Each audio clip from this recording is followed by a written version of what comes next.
All right, let's get it, man. Welcome back to The Run with me, Manny Wilson. I'm here with Eric Michael, the visionary.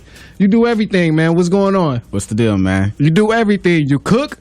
You a playwright. You a CEO of multiple companies. Yeah, gas me up. You do it all. And I tasted your food, so I know it's good, too. Appreciate it. You do it all. So who first off, who taught you how to cook?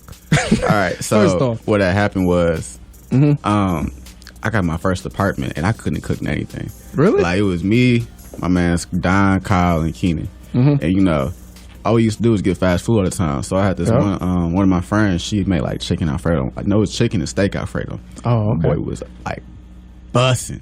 So I'm like, hey, yo, show me how to make that. Showed me how to make it a little bit, and she showed me to make some other things.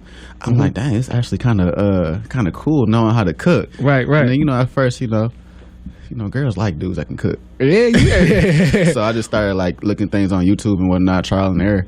And the more I started doing it, the more I was like, I can actually do something with this. So just took that leap of faith and was like, you know, I'm about to start like selling dinners and stuff, because who don't want some like extra cheese on the side? So. And who don't want good food?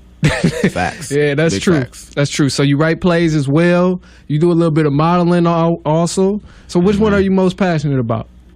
I would say writing. Writing is kind of like my form of release. Yeah, you got the play coming out, right? Yeah, it's coming out soon. When is it dropping? Caught. Coming out soon. Caught. When is it dropping? It'll come out soon. We're going to finish recording in the summer, but we do have a prelude coming out sometime next month. So we're going to finish recording that in the next couple of weeks and then start dropping that as time progresses. That's cool. That's under Michael Productions, right? Yep. That's you. That's one of them. And the cooking company is Back for Seconds. Back for Seconds. Yeah. I like that name. You gotta reel them in. It's true. It's really true, bro. I remember when you first changed it, because at first it was Trap Kitchen, right? Yeah. And then you changed it to Back for Seconds. I'm like, he got a point. I was like, he got a point. I can't really be mad at him. I like the name. So tell me about the play Caught. So how this all started was I did theater in high school and stuff. So I always wanted to go back into like the theater bag, writing and whatnot. But I never knew what I wanted to do. So at first I'm like, all right, bet. Let me just write some things down. And it took me about 2-3 years to write it. Really? That's cool. Yeah, because it's like I didn't have that much experience. Not with writing, just in life in general. So when I started writing, it was like more of a genuine thing, because it actually was like me venting on a piece of paper and whatnot. And the main synopsis of the story is basically being accountable for your own actions. So the theme of it is, was it worth it? Oh, okay. Basically, with each thing that you do in life, is this decision the best thing possible for you? And it's focused mainly on relationships, could be like, you know, college town or whatever. Yeah. So that's where the big meat of the story comes in at. It's like a love triangle type thing, but it's not like a Tyler Perry love triangle. It's kind of like it's like that city love type triangle with a little bit of So is the genre a little bit mixed in, like with romance, some drama? Yeah. We got like comedic relief in it? Yeah, it's like a romantic dramedy. Okay. No, that's good. That's a good blend of everything. Yeah, it ain't corny and cheesy though. I'll tell you that right now. It ain't gonna be like, it's predictable. No, it ain't predictable at all. I'll tell you that right now. Okay, good. That's some of the best films though, honestly. Like personally, that's some of my favorite is when it has multiple categories in it. It's like sometimes it's serious, then it got the comedic relief, and then it's like, oh man, dang, they doing this, and when it takes you up and down. It's on full roller coaster. Exactly. That's the best kind. I wanted people to actually see themselves in certain characters. Like, oh, I can see myself in this person's shoes, or I've been in a situation myself. Like, ooh, so this happened to you too, type thing. Right. So, that's cool. So was it hard, like trying to find actors, people who can actually act? That was probably the hardest thing. Really? How'd you go about that? Well, I had an audition, and I want to say like 5 people came. And then as I started putting things out, more people actually started to come to it. But then essentially I had to handpick people. I had to handpick people like what I wanted to see and whatnot. Like, all right.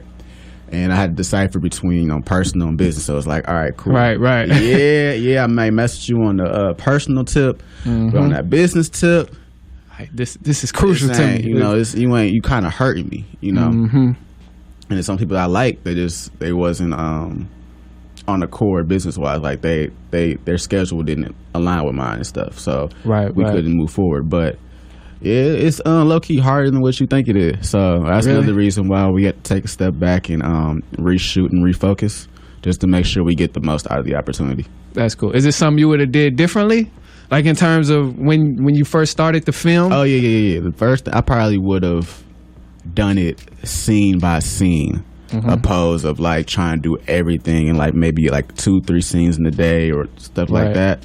So if we can get the first scene down like in a week, all right, cool. Then we're gonna go to the next scene. That's what we doing with this one. That's so cool.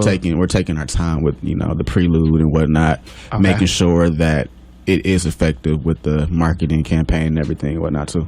Right. So I'm gonna ask, Yeah. because you on the show, you on air. Can we get a sneak peek of one of the scenes? Or like get what a sneak- happens during one of the scenes? Can we I get can- some I can kind of give- I sneak can- I peek? can Because give it you- sounds interesting. I can give you a synopsis of the prelude. So Okay. for the I'll first, take it. I'll take it. first, yeah, I'm gonna do that. For the first episode, it's called Toxic Likes. Hey, that's an interesting name. No, it's an interesting feel me? name. 'Cause So, we live in a world where likes is just everything. Yeah, so it's like, it's me and my shawty, we in the room, basically, we kicking it, whatever. And Is it this your real girl or? no. This is character. you feel me? Okay, I wish. Nah, I wish. I ain't got a shawty. I was single this weekend. You feel me? hey, it's all good, bro. It's all good. It's all good. Yeah. So the synopsis of it is like we chilling and whatever, and we laid up, and I'm on my phone chilling whatever, and then she see me like spamming like different girls' pictures, like double tapping, Oh, and shoot. stuff, boom, boom, boom, and she like watch me like a hawk. She like, bro, I know this dude ain't doing this in front of me. Oh, I shoot. know he ain't, but it's kind of like it's things that I show in like the marketing campaign that kind of gives you a backstory before we actually get into the story itself, so you can be like, oh dang, this is kind of like I'm here with you, but I'm not here with you. So Right. she feels offended because it's like you've been doing all this other stuff to me, like not showing me any attention, distancing me and stuff. You doing the exact same thing I see you did to me to somebody else, but you don't see the issue in it. You feel me? Yeah. The dudes is like, bro, it's a like. I ain't DM them. I ain't comment. I ain't do nothing. But why yeah, you tripping? Like, come on. That's a common thing, though. And So it highlights that because it's like, I know a lot of time dudes, we don't want to we don't want to be like vulnerable and they're like, bro, you really like tripping or something, and then we don't really see the issue in the relationship. And then the girls sometimes they don't talk about why it bothers them. They'll just yell at you and yada, like, bro, like you don't see it instead of like, no, this is why this hurts, this is why a bunch of yelling but no communicating. And then it's a nice little twist. Really? But I can't tell you the twist 'cause that's gonna throw it off. That just pulls it in. I was about to have you going. It just pulls it in, but like, it's definitely a nice little twist in like the middle of it. So like it goes up and then it's like boom. But you definitely got to see. That's good. So where is this gonna be? Where's the film gonna be? So where can we find it? I actually do the entire film, I plan on having like a big old red carpet release. Oh, that's gonna be still dope. getting location determined and stuff. But for right now, we gonna build our content like in our audience through social media. So IGTV, YouTube. Yeah. We're actually gonna submit to some film festivals as well too. Really? Yeah, so That's cool. Different things to reach a wider audience. But I know for the totality of the actual film caught, the idea is to have a big, debut Make private it huge. screening before we actually release it. So it's like a private screening of like, friends, family, and a select few of people. They get to see it, red carpet, boom, boom, boom. And then after that, gonna be we'll dope. release it to the public.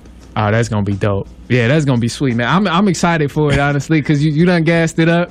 It sounds like it's really good, and it's so true for the generation that we in. Even other generations, I think everybody can relate to it. Yeah. Whether you're a younger person in high school, older person, married with kids, that stuff still plays a factor because social media has become so huge. So I think that's why. And that's why it's gonna be on target. I'm taking my time with it because like, I'm real sensitive about my stuff. It's kind of like I want things to be perfect.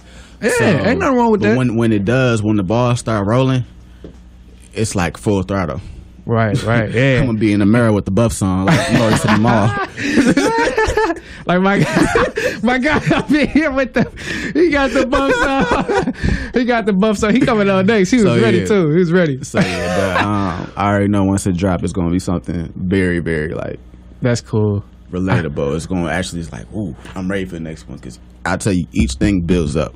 So it's like, what inspired me too, I love Power. I love Power. Did you watch it? Yeah, the ending made me mad. I ain't gonna lie. So who did you know? Who did you think it was when? Who did you think shot Ghost? Before I saw the leaks, I thought it was. I thought it was either Tasha or Tariq. I just want to say, I knew it was Tariq all along from the moment Ghost died. I just capped on the radio. I can't believe I just did that. But I knew I caught myself mid cap. But I knew it was Tariq when they showed Tommy episode, and okay, he telling me we hit the mark. All right, but we gonna wrap it up soon. But I knew it was. I know when during Tommy episode when he seen Ghost and he wanted to shoot, but he didn't. He strained himself. And that's when I'm like, oh, that gotta be Tariq, because he would have shot anybody else. Exactly. He would have shot anybody else. So I'm excited about that. But so you said you thought it was Tasha at first? I thought it was Tasha or Tariq. It had to be some type of motive to it. That's why. But it's like, that's what drives me, like the motive behind the whole thing, like the relationship dynamics and stuff. So it's kind of like I took a lot of 50 Cent's tactics, because I read a lot of his books too, on how he incorporates the dialogue and the screenplay and the marketing strategies, how he does. So it's kind of like, right. So you said you read a lot of books. I like reading and stuff. I usually listen to audiobooks because I'm usually on the go. I'm always on the run. I'm trying to make sure I can still listen to some books while I'm doing everything. So what books would you recommend to people listening, or myself, honestly? One of my favorite books that I'll probably read again is The 50th Law by Robert Greene and 50 Cent. When I tell you, it's probably one of the realest books I ever read. I'm gonna have to check it out. It's just like, it gives you basic knowledge, street knowledge, but it intertwines the two, where it's kind of like, okay, this is why this works and stuff, and it kind of gives you the characteristics of the type of person you need to be to achieve those type of as he says, like commandments. You feel me? Right. But it's just like, it's real fire, and it's like 50 Cent. He does that to this day. It's like, I need to stop saying like. You are, bro. You he are. Does this to this day. He does it to this day on his marketing strategy and whatnot, on how he infiltrates the companies and leaks his own stuff to draw more attention to him. Right. So it's just like, yeah, that's cool. So would you say, all right, this last thing, then we're going to wrap it up. We're going to move on. Yeah. Would you say if 50 Cent was like a huge inspiration to you wanting to start making films and start writing even more and taking it more serious? He's one of them. I would say that, yeah. Yeah, he do a great job with that, honestly. I would love to have him mentor me. Yeah, he's a good businessman as well, bro. Well, we're going to wrap it up. We're going to play the song that you chose. You want to introduce it? or? Yeah, let's get it. It's off my man's Boogie's new album, King of My City. That's how I feel right now, the King of My City. Let's do it then.